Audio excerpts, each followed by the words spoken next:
नमस्कार. आज मी इथे माशांचं जेवण बनवत आहे. त्यासाठी इथे मी खापी घेतलेली आहे. सर्वात अगोदर साफ करून घेते. अशा प्रकारे खवळं काढून घेते आणि डोक्याकडचा भाग कापून पोटातली घाण काढून टाकते. अशा प्रकारे साफ करून वरून चिरा पाडलेला आहे ते तळ्यासाठी काढून ठेवते बाजूला. आणि बाकी उरलेल्याचे छोटे तुकडे करून घेते. आता मासे धुवून घेते. तळ्यासाठी मासे घेतलेले त्यासाठी लाल तिखट, हळद, मीठ, कोकम आगळ आणि थोडंसं पाणी घालून पेस्ट करून घेते आणि माशांना लावून घेते.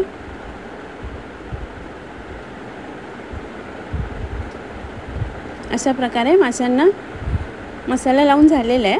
10-15 मिनिटांनी इथे रवा आणि तांदळाचं पीठ मिक्स करून घेतलेलं आहे ते माशांना लावून घेते. तव्यावर तेल गरम करायला ठेवले. त्याच्यावरती मासे तळून घेते. दोन्ही बाजूंनी छान कुरकुरीत होईपर्यंत मासे तळून घेतलेले.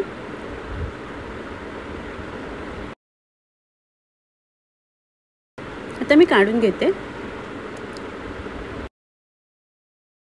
कढीसाठी वाटप काढून घेते. त्याला लागणारे साहित्य स्क्रीनवरती लिहिलेले आहे. आता मी वाटप ग्राइंडरवर वाटून घेते.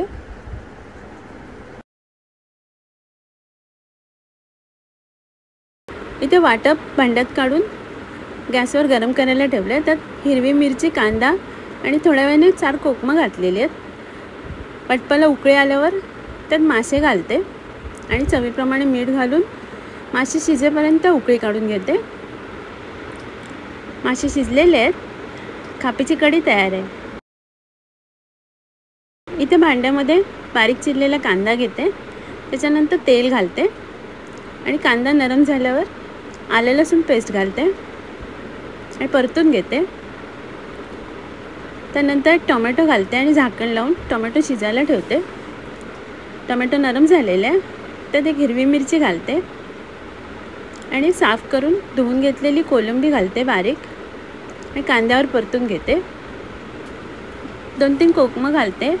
लाल मसाला, हळद, थोडीशी कोथिंबीर आणि सगळं मिक्स करून घेते आणि झाकण लावून कोलंबी शिजायला ठेवते.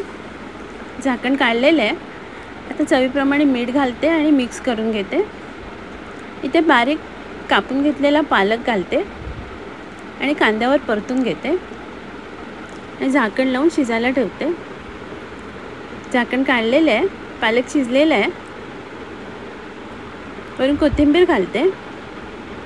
कोलंबी पालक तयार आहे. इथे सुके बोंबील घेतलेले आहेत कापून. त्यात गरम पाणी घालते आणि थोड्या वेळासाठी बाजूला ठेवते. थंड झाल्यावर बोंबील साफ करून घेते आणि 2-3 वेळा धुवून घेते. ते पॅनमध्ये तेल घेतलेले आहे. त्यात सुक्या मिरच्या भाजून घेते. मिरच्या भाजून झाल्यावर काढून घेते बाजूला. त्यात लसणीच्या पाकळ्या घालते आणि लालसर होईपर्यंत भाजून घेते. लसूण भाजून झालेली आता ती पण काढून घेते बाजूला.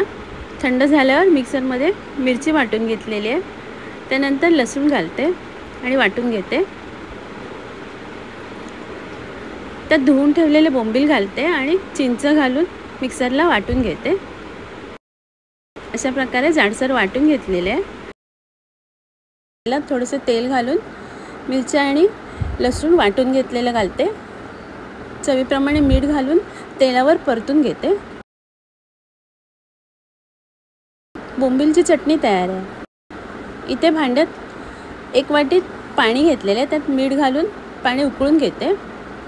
पाणी उकळल्यावर 1 वाटी तांदळाचं पीठ घालते आणि मिक्स करून घेते आणि झाकण लावून शिजायला ठेवते. 2-3 मिनिटांनी झाकण काढलेलं आहे. पुन्हा एकदा मिक्स करून घेते आणि गॅस बंद करून झाकण लावून ठेवते. 2-3 मिनिटांनी पीठ ताटात काढून घेते आणि मळून घेते. अशा प्रकारे पीठ मळून झालेलं आहे. त्याचा एक गोळा काढून घेते.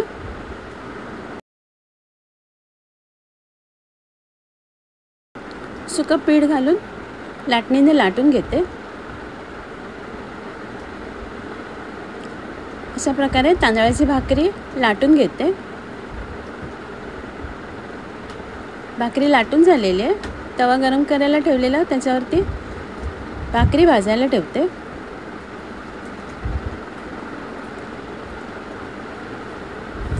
आता दुसऱ्या बाजूने भाजून घेते आणि कडेकडेने काविल त्याने दाबून शेकून घेते।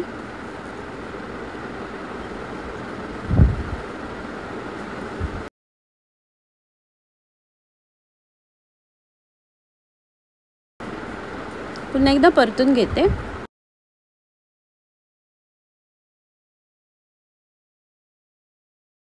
भाकरी फुललेली आहे, आता काढून घेते आणि सर्व करते। आजचा व्हिडिओ पाहिल्याबद्दल खूप खूप धन्यवाद।